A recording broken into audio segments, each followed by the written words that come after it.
Are you bald or losing your hair? The only reason men worry about going bald, losing their hair, is because they can't approach. If you had good skills with women, if you were already in an amazing relationship, you would not care at all. My cameraman and I, who has significantly less hair than I, we were just speaking about it. It's so funny because people sometimes say, oh, David, you have this great hair. Some people act really jealous about it. Well, first of all, do you know how much bullying I had to endure as a 5-year-old child growing up in Germany? If you grew up a ginger in Western society, you don't consider yourself the pinnacle of male attractiveness. I had a bunch of friends from different Arabic countries, from Turkey as well. They had a lot more swag than I do. Me, pale like this, one of the #1 comments I get is, you're a ginger. Get a tan, pal. It's like, they think I'm sick. No, this is how I look. I'm the bad kind of white, right? This is the unhealthy looking kind of white. So this ain't necessarily an advantage. Everybody has their advantages, everybody has a disadvantage. Now I just finally at some point understood I just have a certain target audience. Some women just like the look of this, some women don't. But the reason men are worried about losing their hair is because they're afraid they'll never find a girlfriend or life partner, and they're worried that women are just not gonna lose interest in them. That's it. The problem is that you just don't know how to communicate with them. You just have no idea on how to create attraction and connection. Zero. Fact of the matter is, there are countless men. I've had countless clients over the years who are bald, who've ended up in amazing relationships, who came to me and they completely sucked, couldn't even hold eye contact, some of them, couldn't approach at all, and then got killer dating lives for a short period of time, and then ended up in amazing relationships. Some women will never date a man without hair.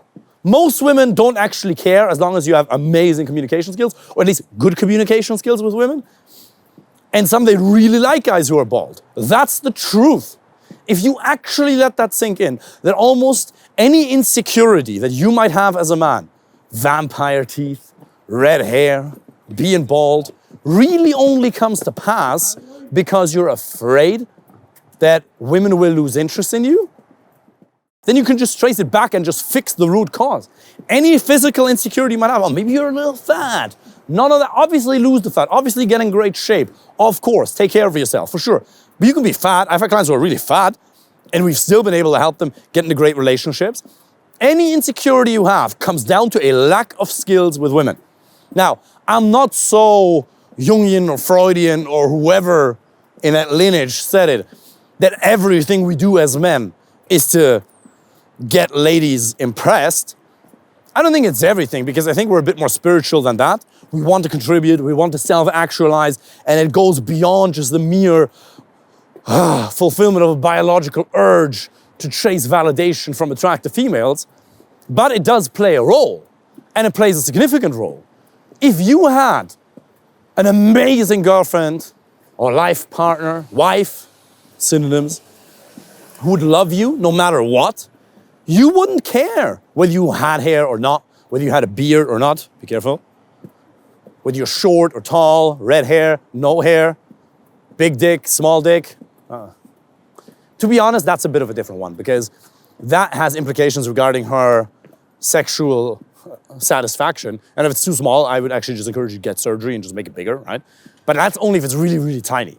If it's just like average, you just gotta, it's like a puzzle piece. It's just, small is only relative to what, right? So most of the people are just by default average statistically, so I wouldn't even worry about it. But almost any insecurity you have, and I've had plenty of them growing up. My teeth, look at these.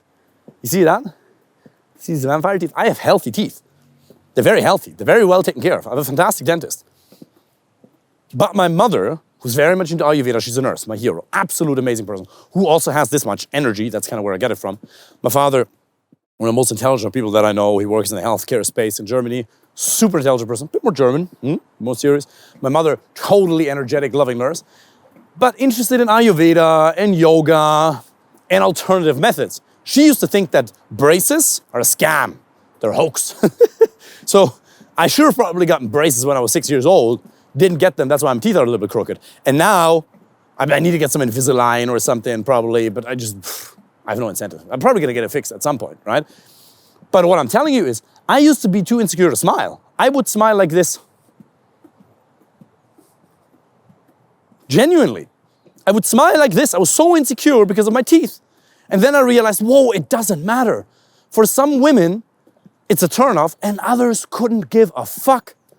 And once I realized that it's just communication skills, it's just confidence, it's just an understanding of the dynamics, that was incredibly liberating. And then you also realize that clothing doesn't even matter that much. Yes, you should learn to dress somewhat appropriately, but you don't give a fuck how much this coat costs. You couldn't give a solitary shit how much these shoes cost. You don't give a fuck.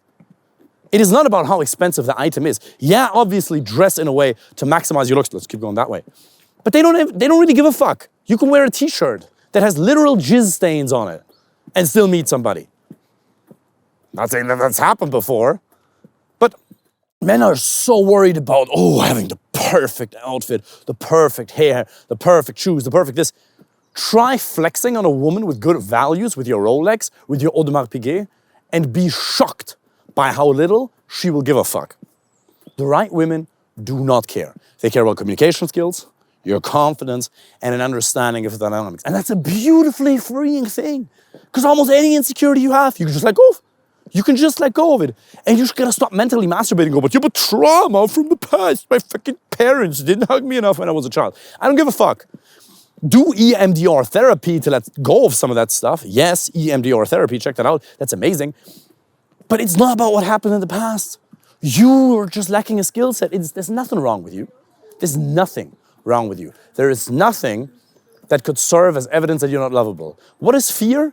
False evidence appearing real. That's a really cool synonym. False evidence appearing real.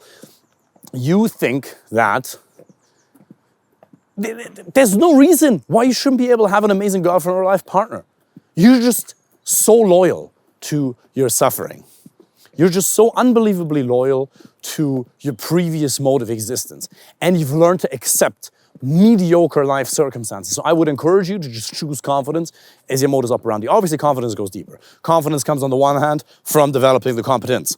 Something that I help my clients with in detail. Apply for a free initial consultation call. It comes from changing your state, what you focus on, your physiology, and your language patterns. It comes from your beliefs, your mindset. Success in anything is 80% mindset, 20% tactic and strategy. Again, something we help our clients with in detail. And the fourth one is osmosis. Simply by being around people like me, for example, in a virtual environment, or other men who are high testosterone, who really, actually have never really measured it. I just assume I am. I could be totally low, I don't know. But by people who have true confidence around women, some of that confidence is gonna rub off on you. But you can also decide to make confidence this state in which you want to live because it's way more enjoyable. Not because you think you're better than somebody else. It's not about that. It's not about the value of your soul, but it's about how you feel and how you experience life on a day-to-day basis. You can choose to just let go of all of those insecurities. And the way you do that, by the way, is you just think, women could never love me if I'm bald. You just need to have one good night with a lady while being bald, and you realize it's no longer real. Women could never love me with these teeth, with this, being fat. You just need, fact of the matter is, so many men have done it. So many men who have all the impediments that you have and worse have been able to achieve what you have, so you can do it as well.